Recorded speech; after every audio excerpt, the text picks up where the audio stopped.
Olá, queridos! Sejam bem-vindos para mais uma aula de filosofia! Eu sou o professor Hélio, estou aqui nesse momento junto com o professor Vitor. E olha só, gente, estamos já encaminhando para os finais.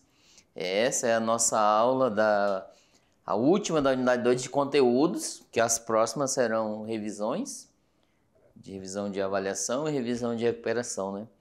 E eu fico satisfeito, né, com poder parceria com o professor Vitor, os professores presenciais, aí, o pessoal do estúdio aqui, o Gilberto, e os demais, toda a equipe, né? Um grande abraço. E alegria, né, por vocês estudantes, por ficar com a gente, né, caminhar nessas duas unidades. Então, vamos lá para a nossa aula hoje é especial, tá? Bem interessante. E até a palavra em si, ela é nova, né, para alguns, vão suar um pouco, né? Vamos lá, olha aí a nossa aula de hoje. Isso mesmo, gente, ó, etnofilosofia. Que palavra é essa? Vocês perceberam que na nossa duas unidades nós criamos, né, surgiu várias palavras novas para a gente trabalhar, para a gente vivenciar nessa perspectiva. Então vamos lá, etnofilosofia, ó. Na nossa última aula. Levi-Strauss, né? Esse aqui é um pensador, ok? E a filosofia indígena. Então vocês já perceberam que ela tem a ver, né, com esse etno. A episteme, nós vamos ver o conceito, o ethos e o oikos, né? Tem a ver com esse contexto da nossa aula. E também, gente, uma breve explanação sobre a filosofia africana. A gente coloca esse nome quilombola, que tem a ver com nossos estudantes do nosso estado, ok? Bem legal inseri-los, né, nesse meio. Ó, esse é o pensador Levi-Strauss, né? E a filosofia indígena. Ele é Cláudio, o nome dele. Levi-Strauss, ele nasceu no século XX e partiu desse mundo para o outro no século XXI. Ele foi o antropólogo, sociólogo e humanista francês. Veja bem que nós percebemos lá nas nossas aulas anteriores que lá na Grécia Antiga os filósofos eles faziam muitas coisas, né? Estudavam muitos conteúdos, muitas áreas, e esse também, ó, já no século XXI. Ele foi um dos grandes pensadores do século XX, foi considerado o mestre da antropologia moderna. Mais uma palavrinha, olha só. Olha só, gente, antropo, que significa ser, logia o estudo, ou seja, estudo do ser, nessa perspectiva. Exemplo, o professor Hélio queira conhecer um pouco da comunidade de vocês. Vamos lá ver as características, vamos lá ver tudo sobre vocês. Aí eu vou ter que arrumar um especialista, que é um antropólogo, ou seja, ele vai para lá, para a comunidade de vocês, vai vivenciar um pouco lá a comunidade, estudar, analisar, ver as características. O que ele vai abordar, vai pesquisar? Os costumes, a cultura, a alimentação, a dança, a vestimenta, a própria linguagem de vocês. Então é nessa perspectiva. O antropólogo vai dizer, né, no final vai dizer, olha, aquela comunidade assim, nessas perspectivas, a cultura deles segue nessa linha. Bem interessante. Então, olha só, estudar a filosofia também lhe dá a possibilidade para você ir em outros campos, né? Abranger outras perspectivas, ok? E um deles é o antropólogo. Vamos lá, continuando. Então, ele analisou muito nessa questão antropológica. Ó, Levi-Strauss e a filosofia indígena. Ao longo da história brasileira, nos deparamos com diferentes imagens moldadas, tá? Isso aqui, ó. Inclusive essa eu uma ilustração, coloquei o Aristóteles, né? Um cocá, né? Mais ou menos isso aí. De diferente sobre as comunidades indígenas, que reflete sem dúvida a forma como a sociedade viu e pensou esses povos. Então vocês veem, né, nessa perspectiva, ele está dizendo ali que vocês percebem em alguns lugares, inclusive na cidade de Porto Velho temos algumas obras de arte que evocam, né, a questão indígena, as comunidades tradicionais. Então é moldado aquilo, é uma arte, é uma situação, é uma estátua, etc. Tá? Nessa perspectiva que ele vai dizer, ó, há uma modelagem, só que vai além daquilo que é a essência dessas comunidades. Uma desvalorização que você se percebe, né, nessa perspectiva. Ou seja, eu acho bonito aquele desenho, né, imagem, etc. Mas se eu não der o respeito para essa comunidade no real, vocês lembram que nós falamos na aula anterior sobre democracia no país? Existe o ideal e o real. E na perspectiva etnofilosofia, por exemplo, tanto as comunidades quilombolas quanto as indígenas, existe o que é ideal, que é o respeito por eles, no caso, e o respeito pelas culturas que eles possuem e construíram, né, a identidade, e o ideal, né? Então assim, o real as pessoas tendem só a ver o que é lindo, maravilhoso, desenhado, etc. Mas no real, às vezes, desvaloriza, discrimina, etc. Ok? Vamos lá, continuando ali. Ó, por exemplo, de alguma maneira, sempre há imagens negativas dos povos indígenas e quilombolas, né, no caso os africanos. E que essa imagem vem de uma cultura anterior, então algo trazido lá dos antigos, que infelizmente ainda existe hoje. Essa maneira de agir é uma visão etnogênica, a qual existe uma sociedade civilizada e outra não. Também violência física, simbólica e certo. Olha só, essa visão etnogênica é assim. Vamos supor que eu seja um europeu, ou eu ou o Vitor, né? O Vitor é de uma comunidade indígena, no caso, vamos supor. Eu, europeu, a minha visão etnogênica, um exemplo, eu não tenho essa visão não, ok? É como se eu tenho identidade, eu tenho cultura, eu tenho direitos, e ele já não tem. Olha só essa visão, né? Errônea. Ou seja, os costumes que ele vive lá na selva, lá no in natura onde ele está habitando, no seu habitat, é distinto do meu. Eu acho que eu na cidade onde eu estou, né, um europeu, isso é uma visão, tá? Eu tenho mais valor do que ele. Ou seja, eles não têm característica de vivência, alimentação, cultura, vestimenta, etc.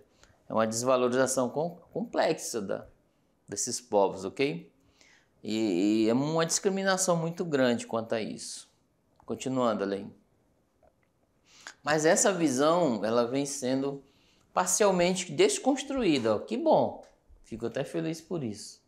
Por meio de novos objetos de reflexão. Aí que entra a filosofia. Ou a etnofilosofia, ó, é um objeto de reflexão. Em parte pelas ciências sociais, que é o componente curricular de sociologia, formulando novos modelos explicativos. Então tá aí, ó. Existe aquilo, mas está sendo quebrado aos poucos. Mas ainda há. Além disso, a filosofia também é chamada a dar a sua contribuição. Fazendo o quê? Preenchendo, inclusive, uma lacuna no que diz respeito à filosofia. Considerando que os estudos indígenas são mais frequentes no campo da antropologia e das ciências sociais em geral. Então tá aí. Como seria bom, olha só, eu morei um tempo no Mato Grosso, eu conheci inclusive padres indígenas, ou seja, eu não vou, seria tão bom quanto não ficasse somente os estudos com essas comunidades quilombolas e africanas só no âmbito da antropologia, não. Que ficasse no âmbito também da ciência em si, né, na perspectiva. Ou seja, aqueles que eles são capazes de produzir, de fazer. Imagine só, né, comunidades indígenas mandando aqui do estado de Rondônia os estudantes para fazer faculdade, astronomia, astrofísica, que mais? Oceanologia, ou seja, estudar os oceanos, aqui nós não temos no nosso estado. Mas veja que eles podem ir para outro lugar. No Brasil todo, né, no litoral, tem faculdades para isso. Né, a gente já vê também a plantação de café aqui no nosso estado. Imagine, né, na comunidade eles se formarem para engenharia, agronomia, engenharia ambiental, etc. Então, nessa perspectiva, nós pensamos e além, ok? Buscar algo a mais. Vamos lá? Olha aí. Então, assim, ó, a sua contribuição ela tem que preencher uma... Assim, existe uma lacuna, né? Considerando que os estudos indígenas são mais frequentes na antropologia.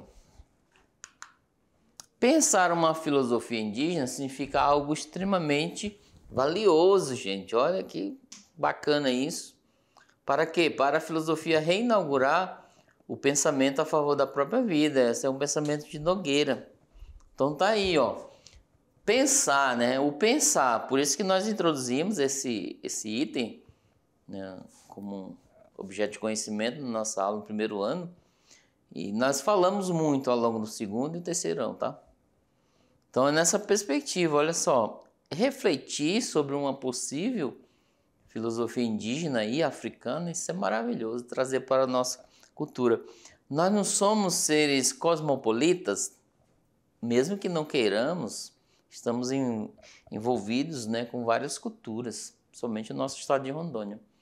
Então vem pessoas de vários locais, né, que fizeram famílias, se enraizaram, construindo suas vidas aqui na comunidade. Então os pais é de um estado, o pai é de outro, a mãe é dali, então vai nessa perspectiva, ok? Voltando aí, olha. E isso não se trata de procurar no pensamento indígena algo semelhante ao nosso, no caso modernista, né? Como filosofia, mais de alargamento, ó. Aqui a palavra, um alargamento do pensamento, do conceito de filosofia, ou tomar a filosofia em seu sentido etimológico. O que é? Amor, sabedoria. E nesse caso, todos os povos têm algum tipo de filosofia ou sabedoria a nos oferecer. Olha só, que grandeza. Fala aí o nome da sua comunidade aí. Fala aí o nome da sua escola aí, indígena ou quilombolas. Gente, vocês têm muita coisa a oferecer. Vocês fizeram, inclusive, um trabalho de eletiva sobre vivências na Amazônia. Vocês puseram, eu vi várias imagens, vários trabalhos maravilhosos de vocês, que apresenta a cultura local de vocês. Isso é maravilhoso. Ó. Vocês têm algo a oferecer. Assim como também em buscar. Gente, eu não vou querer estudar só ali no meu ambiente. Já pensou você ter uma visão indo além daquilo que é o estado de Rondônia? Eu quero fazer uma faculdade, trazer conhecimento para a minha comunidade.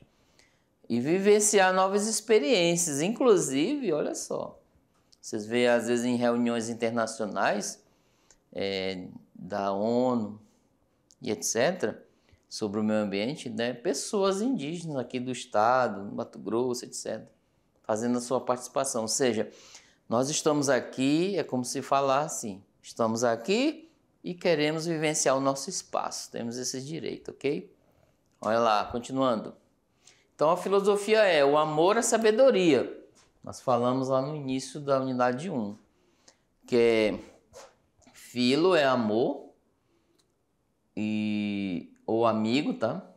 E sofia é sabedoria, ó.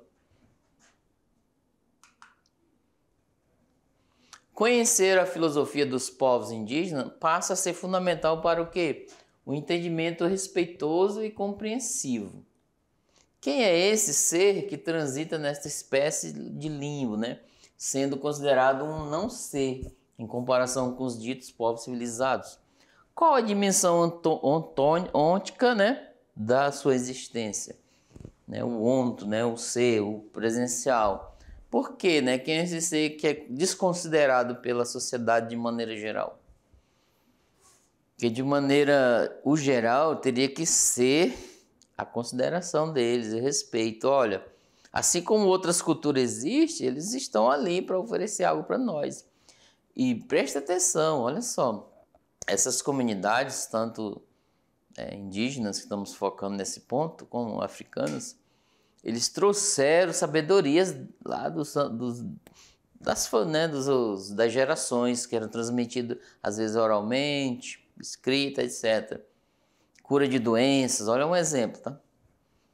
Sabedoria de conhecer o planeta, o meio ambiente, etc. Então tem várias sabedorias deles que nós, as pessoas que criticam e discriminam, às vezes usam.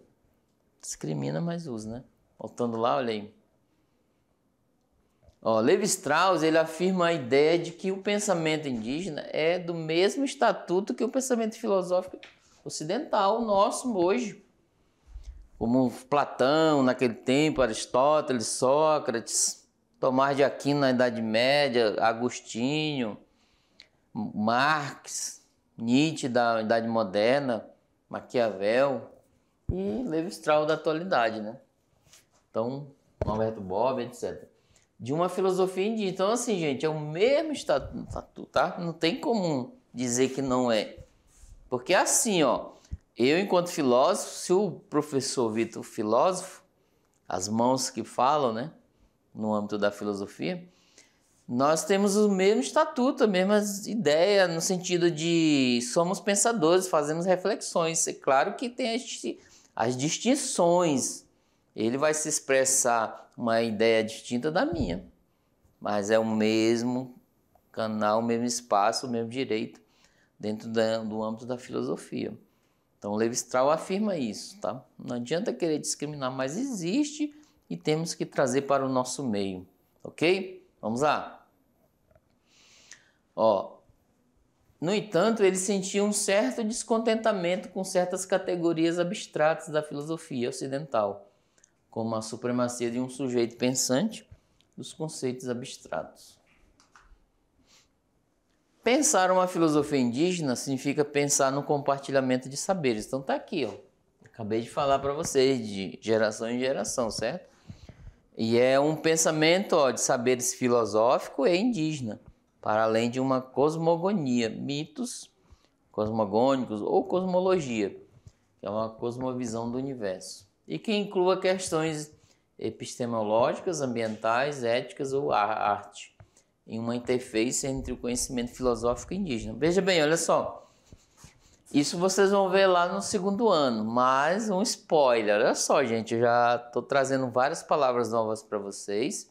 Vocês começaram o primeiro contato com a filosofia, certo?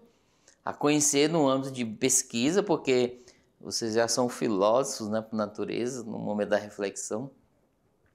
Lá no segundo ano, vocês vão perceber sobre a arte, a filosofia estética.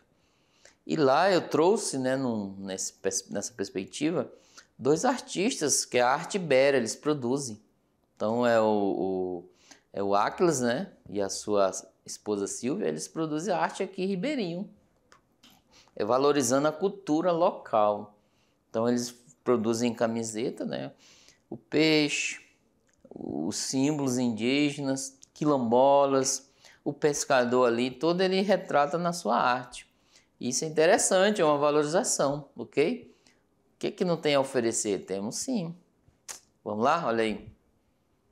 Então, assim, em uma interface entre conhecimento filosófico e indígena. Então, tá essa interface, ou seja, essa cultura. Exemplo aqui, essa imagem, ó, do Museu Marechal Rondon, de Porto Velho. Foi, eu mesmo tirei lá, trouxe para vocês verificarem como essa questão, cosmovisão do universo, de tudo. No entanto, a literatura indígena que se desenvolve e se consolida a partir da década de 90 teve por meta a fundação de uma visão estética, tá aí. É a visão aplausível, né? O belo, entre a questão do belo, da beleza. Epistemológica é o conhecimento e política autoral dos escritos, né? Escritor indígena acerca dos próprios indígenas. E a partir da constatação por eles de que o imaginário, o simbolismo em torno aos indígenas era basicamente construído de modo caricato, né? Folclórico, teatralizado e extemporâneo, fundamentalmente como uma herança de nossa colonização eurocêntrica, né? Continuada por nossa modernização conservadora. Ó, gente, inclusive, vocês podem até fazer uma atividade para depois, ó. Pesquisa aí os nossos autores indígenas e quilombolas. Pode pesquisar. Não tem como. Olha, vamos lá. Tem esse, né? Tem uns nomes aí, mas vou deixar para próximo. Não vou dar o spoiler não, tá ok? Continuando, vamos lá. Gente, agora vamos conhecer o significado dessas três palavras: episteme, ethos e oikos. A palavra episteme, ela é uma palavra grega que significa conhecimento. Então, se eu falar epistemologia, tá aqui, ó. Estou falando da busca do conhecimento, é uma admissão, tá? Ela permite realçar a pluralidade e a variedade de culturas, afirmando novas possibilidades de se conceber o mundo, novas cosmovisões. Uma produção filosófica indígena ajuda-nos a desconstruir a ideia colonialista de que só se pode fazer filosofia em grego ou em alemão. E aí?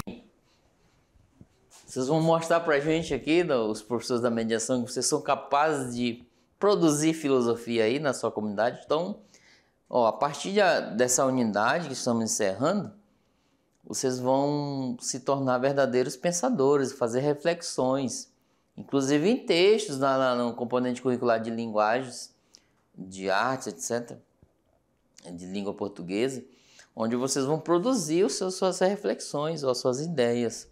Leia lá um texto, uma análise do geral lá da realidade, do sítio, da comunidade, da chácara, etc. E faça um texto. Olha, estou refletindo sobre isso, eu vejo nesse pensamento assim. Então temos algo a oferecer, não é verdade? E vocês são capazes, eu acredito em vocês, ok? Eu e o professor Vitor, estou colocando ele no meio, tá? Para a gente se ficar comprometido. Vamos lá? Continuando. A afirmação de outras epistemologias, outra forma de conhecer, se insere no que Santos, né, um pensador, chama ecologia de saberes. Olha só, gente, que supõe a existência de culturas diferentes, em que o saber científico possa dialogar com o saber laico. Gente, a ciência, o laico é como se fosse o senso comum, com o saber popular, com o saber dos indígenas, com o saber das populações urbanas, marginais, com o saber camponês. Olha só, gente. Olha aí, o que ele coloca? A ecologia de saberes. Ele fez uma junção em si. O que é isso? A epistemologia, ela diz, por que eu não posso fazer essa união de saberes? Lá o pessoal do campo, o pessoal quilombolas, o pessoal lá dos indígenas, da cidade. Vamos ver essa união de saberes. Também o de Libras, na verdade, olha só, são saberes. É necessário ter, né? Uma necessidade muito grande para o meio da sociedade, dentro das casas, das famílias, nas ruas, nas escolas. Esse saber de Libras, essa linguagem é muito interessante. Tem que estar inserido no nosso meio, assim como o pensamento filosófico, né, de quilombolas, indígenas e rural também, tá bom? Continuando, vamos lá? Agora a palavra ethos. É uma palavra grega que significa caráter moral. Supõe dizer, né, no campo da ética de valores, a filosofia é chamada a refletir, a problematizar as justificações e fundamentações de princípios e valores em diversas culturas, incluindo aí as sociedades e culturas ameríndias e dos povos indígenas. Gente, o ethos é uma questão da ética, do comportamento, da aceitação, até isso nesse sentido. Em vez de eu recusar uma etnogênica, né, uma visão, que a minha só tem valor, a outra não, a outra também tem valor, distinto da minha, mas tem valores. Na balança, vamos colocar esses valores, né, essas culturas. Então é nessa perspectiva, é o respeito, né, a aceitação, é o convívio com o diferente. Já ouviu falar que o diferente, né, faz a diferença? Muito interessante. Vamos lá. Agora o oikos, gente. É uma palavra grega que significa casa. Ó. Então, tá aqui. Ambiente habitável, né, lugar.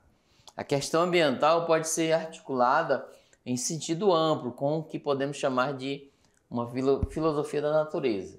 E nesse campo, dois personagens que são conhecidos. Aí eu já vou trazer aqui, viu? Alguns, Daniel Munduruku, falei errado, desculpa. Autor de vários livros, como Banquete dos Deuses. E também, a visão de Munduruku, Eita palavra, hein? Sobre a natureza é a de que a natureza não pertence a outra família. Humanos e natureza são da mesma família. Tá aí, gente. Ó, o Davi Copenágua, um xamã do povo Yanomami também. Então eu trouxe alguns, tá? Alguns autores. Né? Vocês podem citar outros aí, né, na pesquisa de vocês. Então é nessa perspectiva. Veja bem, ó, na minha visão, pensamento, eu considero a minha casa, o lar, desde que eu vim com meus pais, ali onde eu moro atualmente, como o coração. O coração é minha casa, então temos que cuidar bem dela, né, do coração e da casa. Sabe por quê?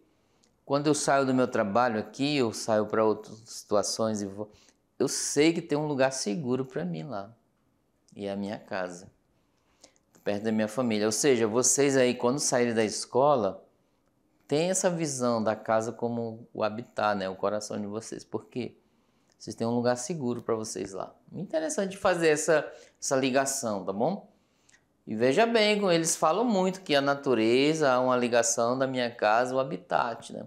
Nós falamos lá na aula sobre o meio ambiente, que o universo, a natureza, o planeta Terra é como se fosse uma casa. E a Terra, até os gregos chamaram a Terra na mitologia deles, Gaia, onde dá o sustento para os seus filhos, né? Somos nós também, ok? Continuando, olha aí. Além do mais, ó, Gerson Banial, do povo Banial, né? Ou Baniva, e professor da UFAM, em entrevista a Rubens Lopes, ressalta a forma como os povos indígenas, compreenderam. Fui muito aí, agora. Eles compreendem, né, o território que é fonte e condição de vida. Então, o território ali tem que ser algo, um lugar onde eu me sustento dele. É tudo o que envolve o meio ambiente. O ar que se respira, os espíritos sagrados, lugar de coexistência de todos os seres humanos e não humanos. Não é possível viver sem o território, porque é ele a natureza integrada, é o cosmos. Veja bem, olha só. Realmente isso é uma comprovação, né? Às vezes a gente chega numa cidade de estranha para estudar ou trabalhar, a gente estranha demais, a gente fica até inseguro ali. Já tive essa experiência. Agora imagine as pessoas que vêm de outros países, né? Aqueles imigrantes sem nenhuma perspectiva, às vezes sem documento, tem que legalizar, etc. Como seria a situação, né? Como eles veem aquilo, o sofrimento? Ele tem uma visão muito complexa. Porém, muitos vêm fugidos, mas muitos vêm com o sonho de mudar de vida, inclusive financeiro. Mas imagine só, se coloque. E um dos pontos, saberes da inteligência é você se colocar no lugar do outro. Traz essa experiência bem legal. Você poder ver, olha, se eu estivesse naquele lugar, como seria difícil, distinto, etc. Continuando, olha lá. Então, gente, ó, agora vamos ver, nós falamos muito da questão da etnofilosofia no âmbito da filosofia indígena. Inserir alguns tópicos da filosofia africana, mas vamos direto agora, ó. Filosofia africana, eu coloquei ali, inseri esse nome, quilombola, né, para inserir nossos estudantes. A intenção desse tópico não é ponderar a existência de uma filosofia africana. Ponderar é elevar, tá? Na linha de pensamento de alguns pensadores. E sim, ó, apontar a presença no saber africano tradicional anterior ao colonialismo europeu de uma estrutura de pensamento homogênea que fundamenta práticas e ações transplantadas para o Brasil e as Américas. Então, assim, essa questão do colonialismo, né, da Europa, ele ainda está presente muito no nosso país. Dentro da linha de pensamento da filosofia africana, o quilombo é compreendido como um conceito em movimento. Tá aí, ó. Vocês temos o componente, vão aqui comigo. Então, assim, o quilombos em si ele tem um conceito em movimento. No componente curricular de educação física. Sempre nas aulas vocês estão em movimento, fazendo alongamento, etc., fazendo vários exercícios, né? Até algumas atividades proposto pelos professores ou professora. Então é nessa perspectiva, né? Sempre o quilombo ele é visto como algo que está sempre em movimento. Não tem lá o Aristóteles fala, né? O ato em potência sempre se movimentando, se transformando, mas não perde a essência, ok? Vamos lá, continuando a lei. As filosofias conhecidas na tradição africana, como escreveu o antropólogo belga Jacques Maritain, têm em comum a particularidade de entender o universo não como uma entidade estável, sim, fixada no ser, mas como um organismo em constante transformação e crescimento. Aqui eu ouso dizer que é um ato em potência. E isso corresponde à experiência existencial da tradição africana. Então, fizeram essa analogia. O Banto é uma língua que deu origem a diversas outras línguas africanas. Sabe-se que o quilombo é de origem Banto e que a dinâmica, né, Banto acompanha toda a filosofia. Todo ethos, que é no caso a ética, valores morais do quilombo e comportamento do quilombo. Então, assim, as origens, né, nós estamos colocando alguns aspectos. Nessa maneira de pensar, conforme a boa herança africana, que o indivíduo se situa no mundo, não se armando contra o outro e contra aquilo que supostamente não lhe é de respeito. Mas, olha só, em negrito coloquei, ó, se percebendo como uma parte da natureza, é uma parte do todo. É uma força ativa que estabelece e conserva a ordem natural de tudo que existe. Aí configura uma espécie, olha só a palavra aí, ó, decore ela, espírito de pertença. Gente, eu lembro que eu falei para vocês, temos que ter esse espírito de pertença. O que é isso? Às vezes em casa tem algum filho, não estou dizendo que são vocês, ok? Vocês não são assim. Mas lá na minha casa eram 8 filhos, alguns não queriam ajudar a lavar louça, outros não queriam ajudar a limpar a casa, outros não queriam tirar a folha do quintal. Imagina, são coisas simples. E no mercado, alguns dos meus irmãos não aceitavam isso, eu fazia a festa para ir. Então assim, gente, tem que ter o espírito de pertença. Pai, mãe, vocês precisam de apoio, de ajuda, vamos lá ajudar a fazer o almoço. Claro que é dentro de uma perspectiva que você pode fazer ali naquele momento. Porque no momento de estudo, você tem que estudar. Aí no momento que você está de folga, tenta ter esse espírito de pertença. Olha só, o Banto, né, os quilombos, eles têm um espírito de pertença na natureza, porque eles cuidam do seu habitat. Temos que ter essa visão, ok? Lembra a nossa casa que temos lá um cantinho para voltar? Cuide dela. Vamos lá? Continuando. As filosofias africanas vislumbram que elas querem e buscam uma ética fundante. O que é isso? A qual não se baseia em uma decisão divina que proíbe certas ações e a transforma em pecado. Por exemplo, para eles o mal é o que prejudica os outros, o que ameaça a paz e a sobrevida do grupo. Esta conceituação não é absoluta, mas pode ser vista como regra geral. Então é uma ética fundante, tá? Agora, gente, eu trouxe essa questão da força vital. O que é isso? A expressão força vital, ela sempre está presente nas teorizações sobre as filosofias africanas. É o fenômeno responsável pela vida existente no universo, que é visível e invisível, e pela sua manutenção. Todos os seres do universo possuem essa força. Tê-la é a melhor forma de possuir felicidade e bem-estar. Não tem lá o Aristóteles fala que seria essa força vital, ele não fala o nome, tá? Seria a ética, né? O comportamento exercido no dia a dia. A morte, as doenças, as desgraças, o aborrecimento, o cansaço, todo sofrimento é consequência da diminuição dessa força. Então olha só, gente, que bacana, né? Você procurar, né? Olha só a visão deles, tem uma força vital para a sua vida. Pode-se dizer o ânima, que é a alma, o espírito. Vamos se animar, não tem essa expressão que todos falam? Então é nessa perspectiva, está desanimado? Vamos se animar, ver o que está acontecendo.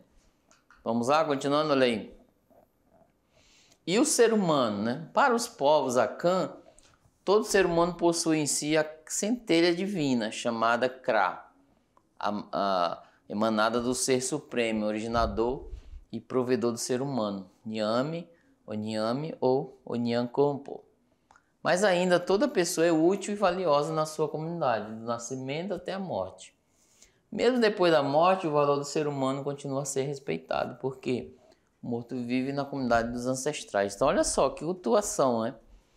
Nós temos essa centelha, né, do absoluto. E no âmbito cristão, nas visões de religião, etc., eles têm essa perspectiva também. Distintamente, mas tem, tá? Vamos lá, continuando? Agora, o que é Kemet e Mat? Kemet é uma região que atualmente é conhecida como Egito, onde as sociedades africanas encontram os mitos primordiais que orientariam seu modo de educar os filhos, preservar os valores sociais e rememorar, né, os ancestrais, pintar os corpos, as casas, etc. Então são culturais, ok? E nessa linha, o Mat era o nome que definia o conjunto de princípios morais e éticos orientados da conduta e que se configura como um sistema filosófico da ciência da verdade, que valoriza os princípios básicos da verdade, né? Ordem, equilíbrio, harmonia, etc. Então é nessa perspectiva aí, ó, as referências usadas, né, nessa aula maravilhosa, ao inserir vocês, boa parte dos nossos estudantes, para aprender um pouco. Olha só, tem uma visão diferente. E aqueles que são rurais também, ó, não ficar só nessa linha aqui, no meu sítio e na minha chácara, não.